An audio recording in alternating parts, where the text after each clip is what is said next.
தூரத்தில் அந்த சிறிய கிராமத்தில் சூரியன் விடியலின் செய்தியை தாங்கி மெதுவாக உதித்தது. இது எனது முதல் பள்ளி நாள். நான் ரொம்ப உற்சாகமா இருக்கேன்.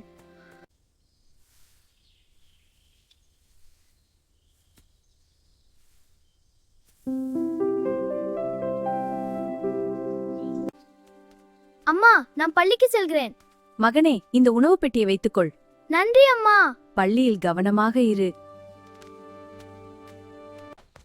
வணக்கம் நண்பர்களே, நான் வந்துட்டேன். வணக்கம் சாம்வேல், நாங்களும் உன்னோட பள்ளிக்கு வரலாமா? நிச்சயமாக, நாம் ஒன்றாக போகலாம் வா. இன்று பள்ளி ரொம்ப ஃபன்னாக இருக்கும். சரி, நாம் சேர்ந்து போகலாம். அவர்கள் பள்ளிக்கு செல்லும் போது அவர்கள் இறைவனிடம் அவர்கள் இறைவனிடம் ஆசீர்வதிக்கினர். அவர்கள் இறைவனின் ஆசீர்வாதத்தை பெற்றார்கள். அவர்கள் எண்களை கற்றுக்கொண்டனர். 1 2 3. அவர்கள் எழுத்துக்களை கற்றனர். சாமுவேல், நன்றி, உங்களுக்காக கொண்டு வந்தேன். இன்னும் கொஞ்சம் வேணுமா? அருமையா இருக்கு சாமுவேல், நாங்க எல்லாரும் ரொம்ப சந்தோஷமா இருக்கோம். நன்றி நண்பர்களே, இன்னும் நிறைய சாப்பிடலாம்.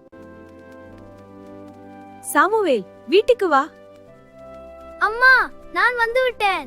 பாய் சாமுவேல். உள்ள வா அன்பே. அம்மா, நான் பள்ளிக்கு சென்றேன். பல புதிய விஷயங்களை கற்றுக்கொண்டேன். அது மிகவும் நல்லது என் அன்பே. இறைவா, எங்கள் பள்ளி பயணத்தை ஆசீர்வதித்ததற்கும் சாமுவேலுக்கு பள்ளிக்குச் நன்றி. ஆமாம் இறைவா, நன்றி.